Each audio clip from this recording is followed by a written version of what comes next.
Welcome back to DAGryffyn Hobby. My name's Dave. In this video, I'm going to work on my Prewar Lionel 040 1662.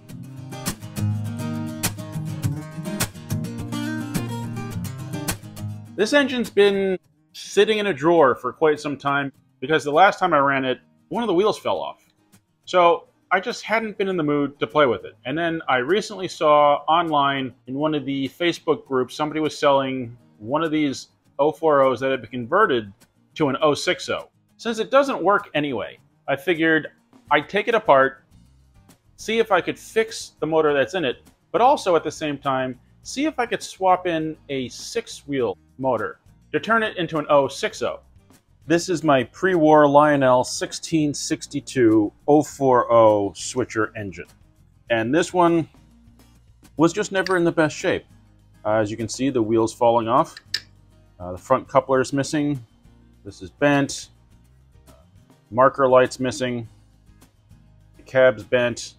And somebody replaced the original bottom of the tender with a piece of metal from like a soundboard or something. It's not something that I run, especially since, well, I did until the wheel fell off, but you know, I don't mind messing with it because it's not in the best condition anyway. Oh, and the railing fell off the tender also. I have it somewhere. I just don't know if I still remember where. Why am I talking to you about this?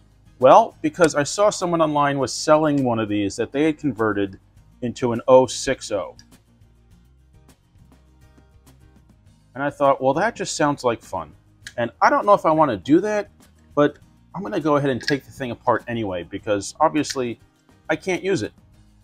I mean, sure, I could just kind of glue the wheel back on, but that's no fun. At the moment, I figured I'd look into how they might have modified it to an 060, and if I can't get that to work to my satisfaction, maybe it's about time I fix this one and put it back together. And here I am looking at it. I'm not even sure I know how this thing comes apart. Well, it's got jacks in the back here. So maybe that's the first part. Unscrew that. Well, it's a long screw, so that might be what's holding it in. And of course, there's this screw here that somebody had used since, I guess, the post came out. Yeah, I would say that holds in the motor. Look at the size of it. There's a bar here, but I don't think that slides out because it doesn't clear this, so I'm assuming I have to take the front off. Yeah, maybe I should take these out as well.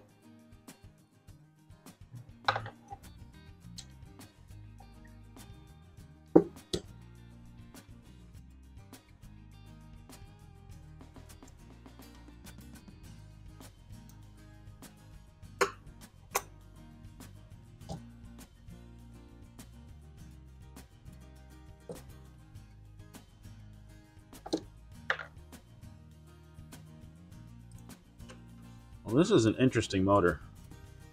They're very different than any of the others I've taken apart. Maybe that's because this is Prewar. I really haven't dealt with a lot of Prewar stuff.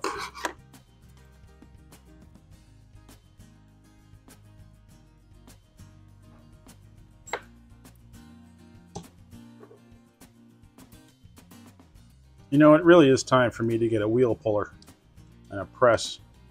I gotta do that.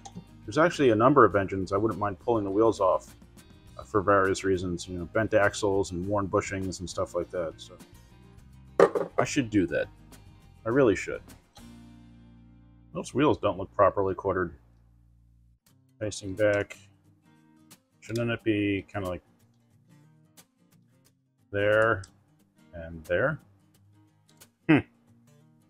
Well, might be something I can fix when I pull the wheels off. You know, I really don't think I ever serviced this. I don't recall ever taking it apart. Of course, that doesn't mean I didn't, but looks like that brush is pretty worn.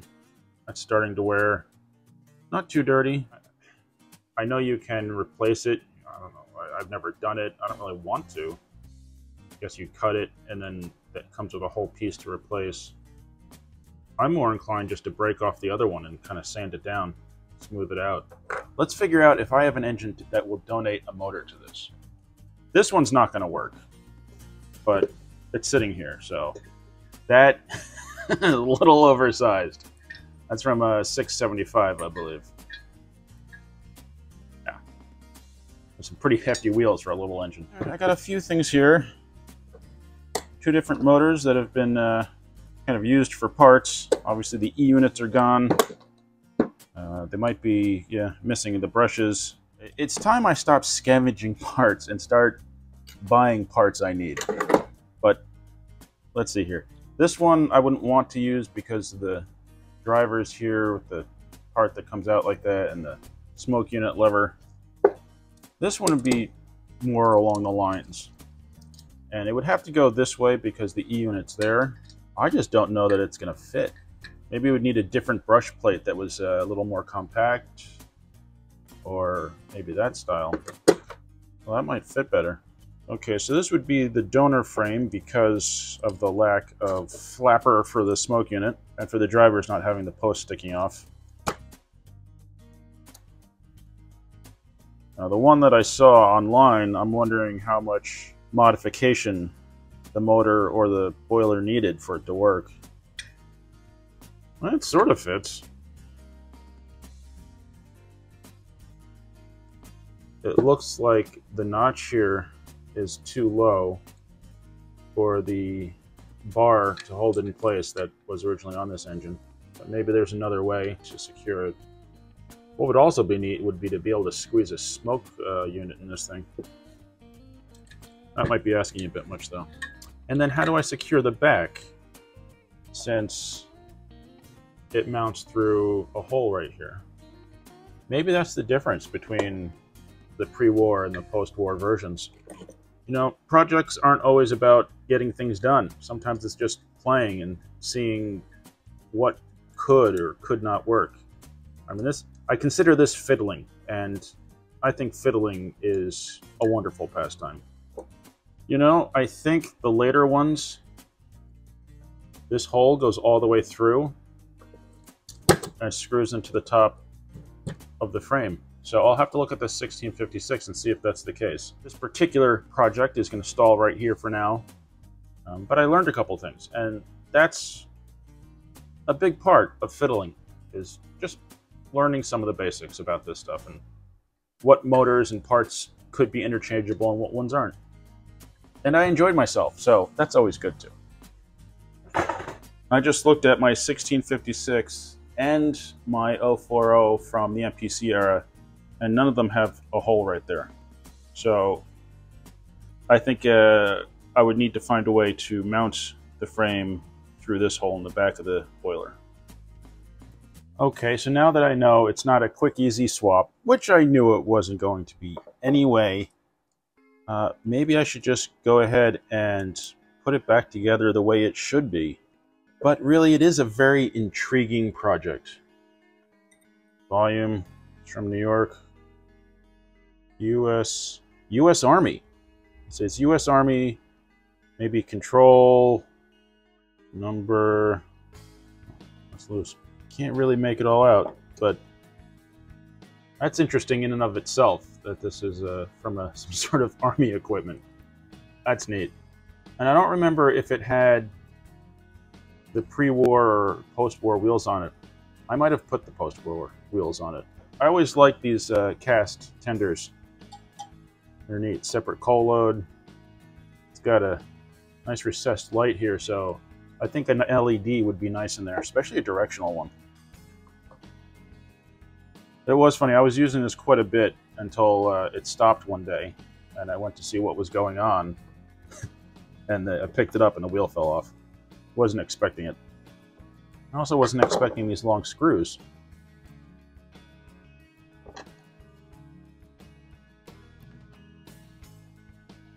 Oh, look at that.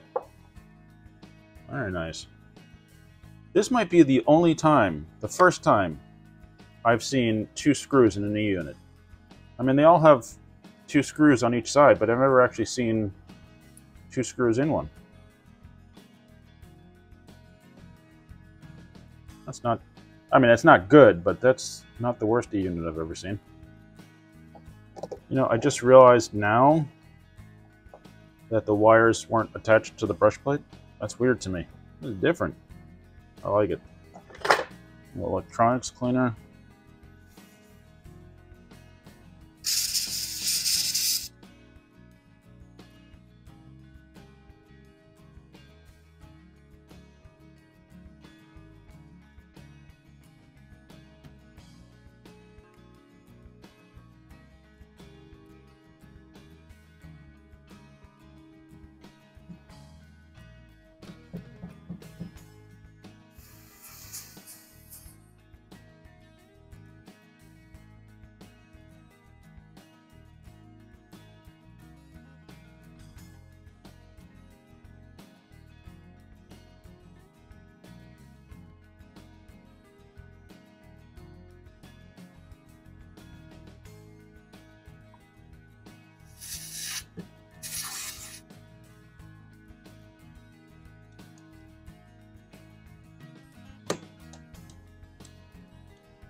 first thing, I'm going to try to make sure these wheels are properly quartered here, or properly aligned. And I'm just going to line it up with this one because I don't want to pull that one off. There are a couple things you can do at this point to just make the repair and get on with your day. You could grab a pair of like diagonal cutters and change the grooves a little bit by squeezing whatever, adding some irregularity, because the problem is that the splines that are there have worn into the wheel and now are not tight. So if you change those splines a little bit, it will be tight again. I don't want to do that because I don't want to have to press the wheel on. So I'm going to, you could probably use a little bit of Loctite or crazy glue. I'm not sure which is a better idea. Probably, you know, like many things, there's a right way and a wrong way, and then there's gray area in between. Any luck, I'll just put a very little bit, and also not end up gluing the axle to the bearing inside. That would really stink.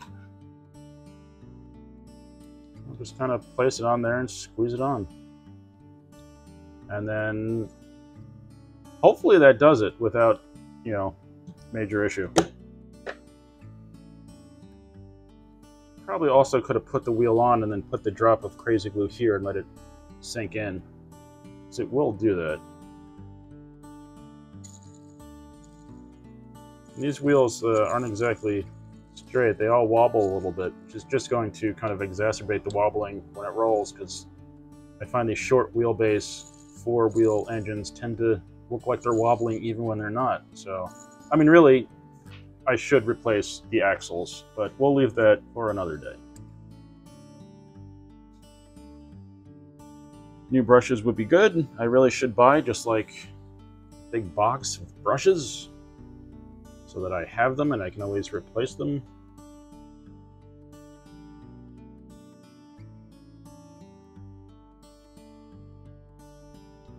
Well, it rolls a lot smoother than it used to, I'll tell you that.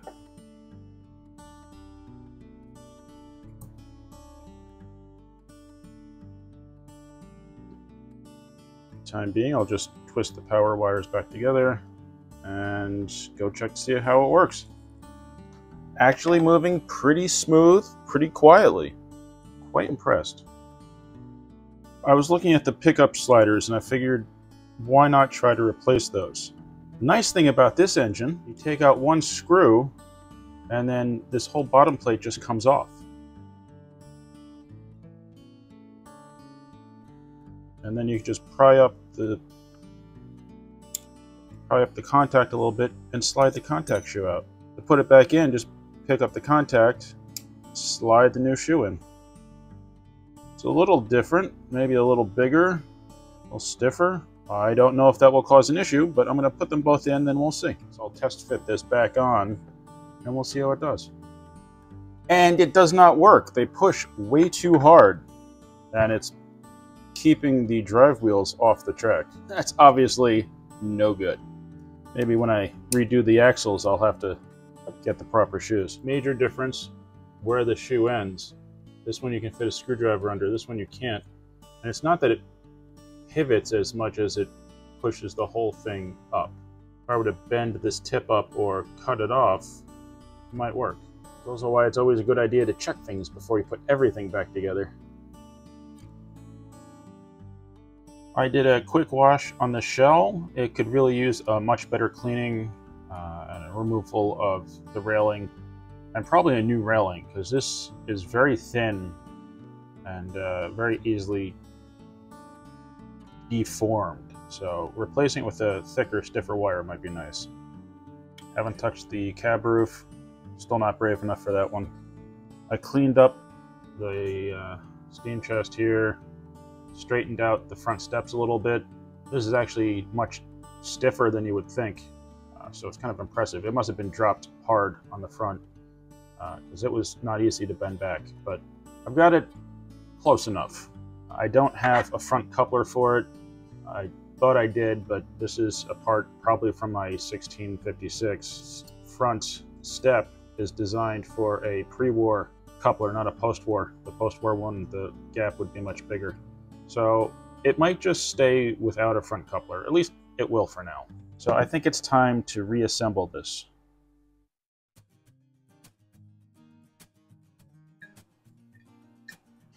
Wires are soldered, new piece of shrink tube over it. Maybe it's ready to go back on?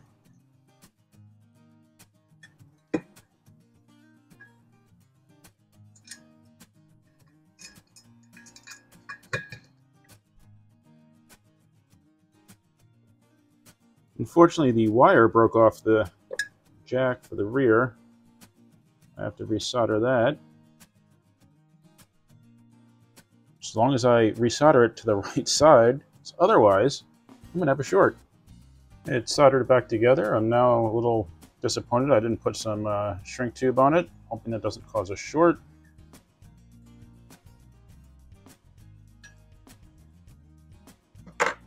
Alright, those are screwed back in. I think everything's good other than the side rods. I think I'm going to see how it's working, or if it's working. And then I'll go back to putting the side rods back together.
I hope you enjoyed the video. Thank you very much for watching. Please remember to like, comment, subscribe, and I'll see you next time on DAGryffyn Hobby.